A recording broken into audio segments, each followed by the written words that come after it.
Luto muna kami dito sa sa may parking area nila eh. So ito yung naging setup namin. Yung table na dinala namin. It's good to be back.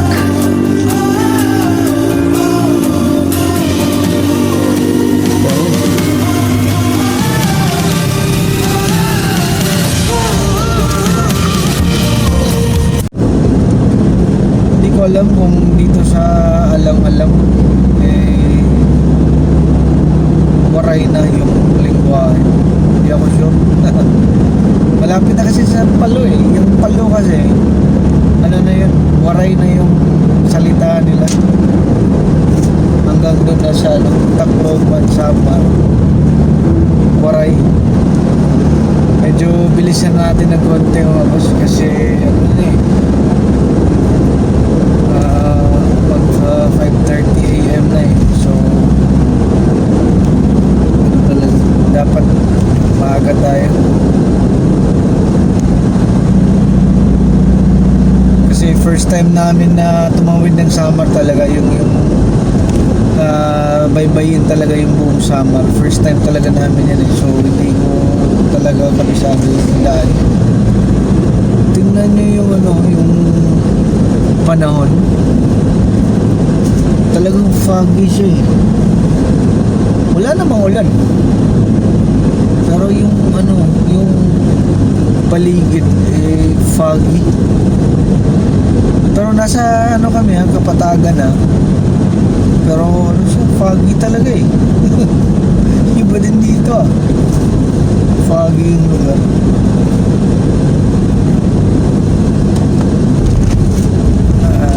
Yan Pastrana, Tacloban. Okay, so may arko dito eh. Leaving Santa Fe. Santa Fe. Santa Fe pala yung dinaanan namin. So, leaving Santa Fe. Parang Palo na yata ito eh. Sige lang, baka may arko dito eh, for Palo. Wala pa ako nakita. Pero ano na lang kami, 8 kilometer. Ay, eto na. Welcome to Palo, Leyte. So, si Jollibee pa yun nag-welcome sa amin eh. Palo, Leyte. So, dito sigurado ako waray na yung lingwahe dito eh, sa Palo.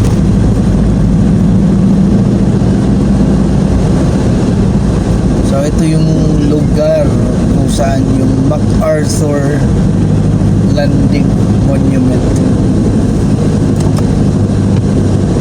So ito yung cathedral nila yata to sa Palo. Nasa kaliwa ko yan.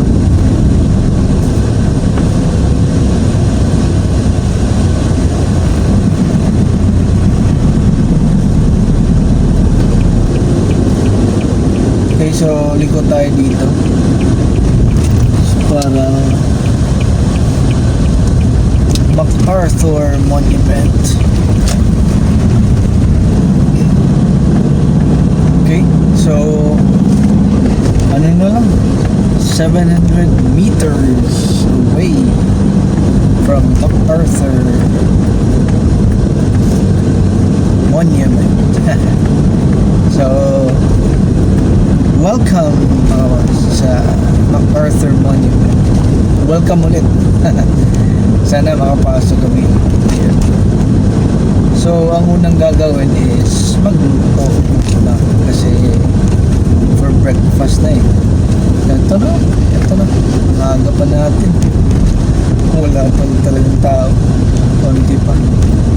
So saan nga yun? Ito dito kami last time eh.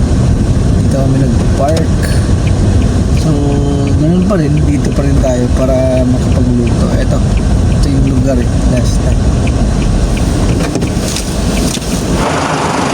Okay, so dito na kami sa MacArthur Monument area. So mamaya pa kami papasok dyan. Luto muna kami dito sa sa may parking area nila eh. malaki naman yung lugar. So dito muna kami. So yan saktong ano talaga, sunrise at Palo Monument. Thank you Lord.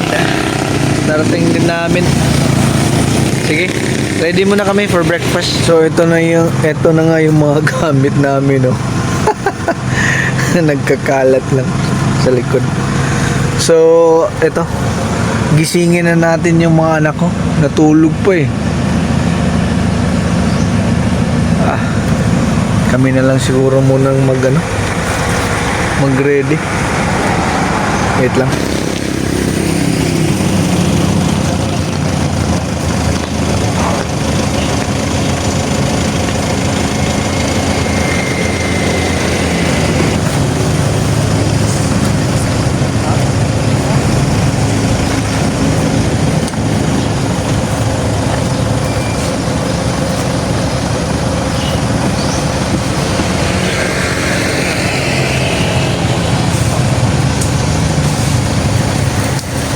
Okay, so ito na nga, umpisa na ng lutuan.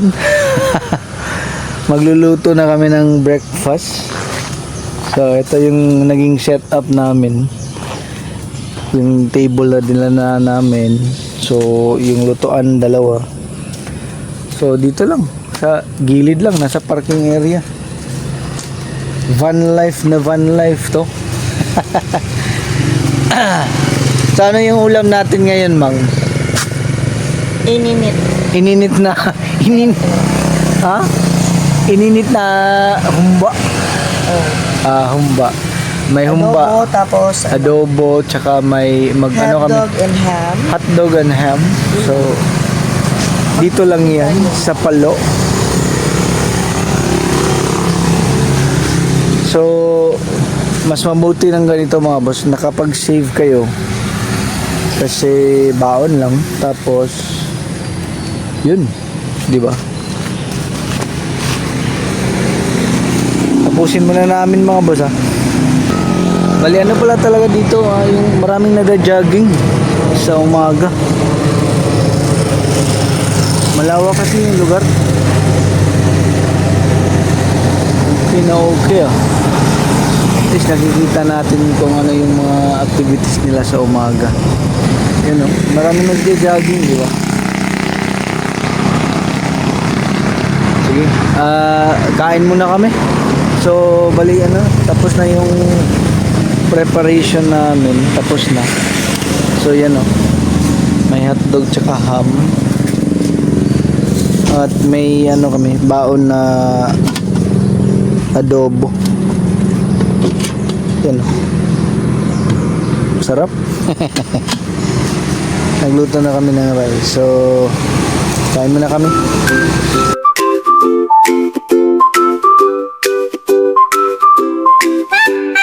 Vamos fazer uma festa com prato bem colorido. Tem fruta, tem verdura, que gostoso, que divertido. Tem maçã e tem banana, que são docinhas e muito legais. Tem cenoura e espinafre, que nos dão superpoderes. Na kami, papuntang shrine na. Tapos na ang breakfast. So, pasok tayo sa Palo MacArthur Monument. Sakto. Pwede nang pumasok. So, tara. MacArthur Leyte Landing. So, dito dumaong or dito yung nangyayari yung sikat na General MacArthur saying, yung I shall return. Ito yan. Dito siya nag-return sa Palo Leyte. Yan mga statwa. Yan yung mga statwa. Yes, that's it. Yan Leyte Landing. So ngayon lang talaga kami nakalapit nito Ganda. It's good to be back.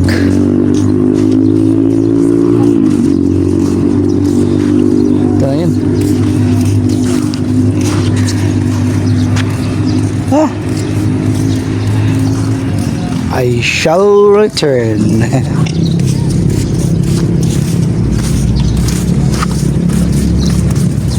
Okay, so yun na yun. Alis na kami. Ano muna kami? May bilhin lang sa Palo proper or Tacloban. Tapos diretso na, rekta na ng Summer Allen. So sige, update namin. So may ano rin, MacArthur Landing Memorial National Park. So tapat siya ng monument.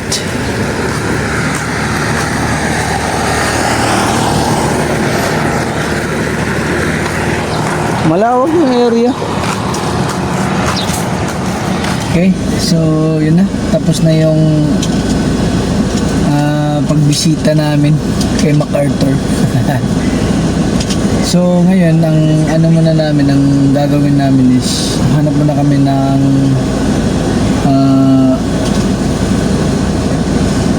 bilihan ng ano, paano kami pa-refill ng tubig, tsaka bili ng ano pa yung bili natin, ma'am? Yung kaldero. Hindi kaya Takore. Oh. Kasi ano kami, hindi pa kami nakapagkape. Tinamaan kami ng handok nito eh. So hanap talaga kami ng makapag-init ng tubig at makapagkape na. So hanap kami ng bilihan muna. So ikot-ikot muna kami dito sa Palo at or Tacloban. Goodbye MacArthur Shrine. So ito yun, oh. So yung mahilig sa history, mga ganun, ito ay isang lugar na dapat puntahan sa Palo later. Alis na tayo. Saan tayo papunta kaya? Pupuntang Tacloban. Sige, yung daan na yun. Nagpunta na. Baka sentro ng Palo, no? Hindi kasi kami, hindi namin kabisado yung lugar eh. Ano lang kami, nag-Google Map. Hanap lang kami ng bilihan. Pagkatapos namin bumili, diretso na kami sa rekta na to, Summer Allen, para kasi yung biyahe 6 hours, 270 kilometers, so 6 hours. So syempre may mga stopover pa, may mga iba, mga lugar sightseeing, so baka medyo matagalan. Ito, gusto ko talang tanungin kung ano to. Kasi last time dinaanan na parang Boy Scout siya eh. Parang monument ng Boy Scout. Boy Scout talaga eh. Isang Boy Scout. BSP na ano? Oh, BSP, monument ng BSP. Kasi sabi ko nga, yung MacArthur Leyte Landing, like 50 years, ilang years na yun. Kasi mga 1990 pa yun eh, 1991.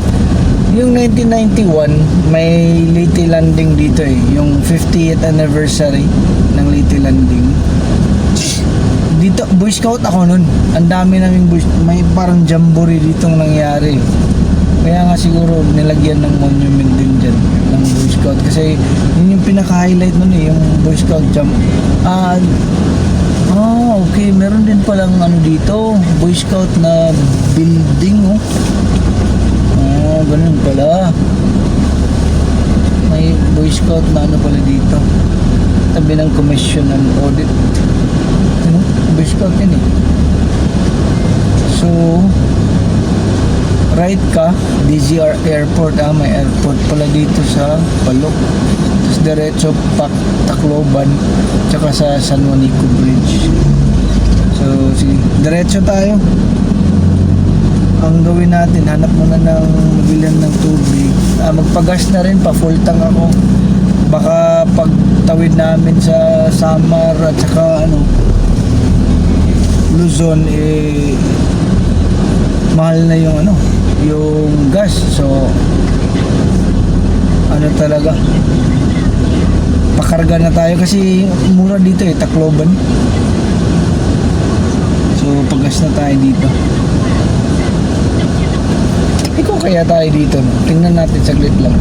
Tingnan lang ako, baka may ano, pure gold meron na. Ito pala may pure gold pala. Bukas yun na yan. Tingnan natin kung bukas na. Baka bukas na kasi may ano nakapark sa labas. Bukas na. Yun o. Bukas na eh. So dito na tayo sa pure gold. Kasi ano to eh, supermarket. Bukas na. Sige, hanap lang ako ng ikutan.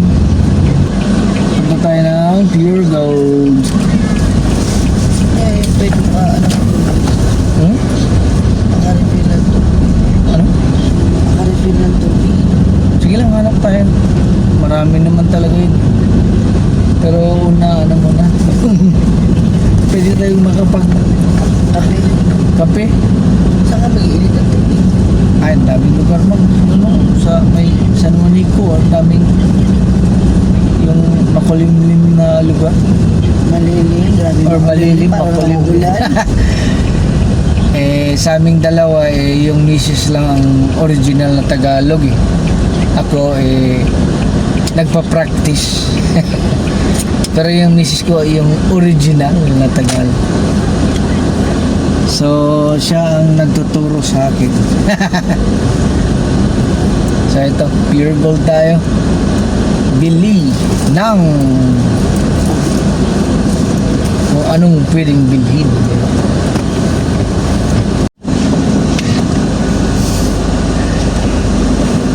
Okay, so nakapag-refill ng tubig at nakabili ng takore. So, May kaldero lang binili ko para to. ano yung binili mo? Kaldero. Kaldero pala. So, ngayon, ano na? Diretso na tayo. Allen Samar. Google Map is 254 kilometers away. 6 hours and 3 minutes yung layo niya. So, mahaba-habang biyahe. So ngayon muna kami hanap ng lugar na makapag-init ng tubig para mag-coffee. Magpagas muna ako full tank. Wait lang. So bali diesel dito is 51.50. So pare-pareho lang sa Cebu. Okay lang? Pagas tayo. Para ang gusto ko kasing ang technique ko is yung paunti-unti, full tank na biyahe, paunti-unti.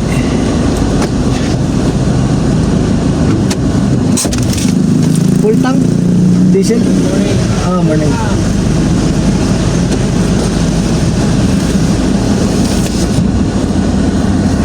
Yan, pagas muna tayo. Mas mabuting full tank tayo bago tumawid pa ulit.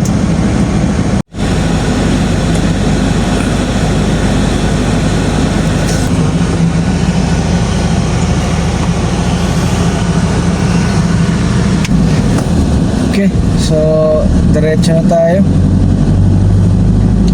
Balian na tayo. Yun nga, hanap tayo ng malilim na lugar. Sakto na yun, malilim na lugar. Kung saan tayo pwedeng mag-init ng tubig. Okay, so palabas na tayo ng Palo. Tingnan nyo naman, may arko dito eh. Welcome to Tacloban City. Diyan kami natulog last time ito, yun, sa kaliwa. Yung Villa Imelda Inn. So, diretso lang tayo. Ba din yung bahay niya? Parang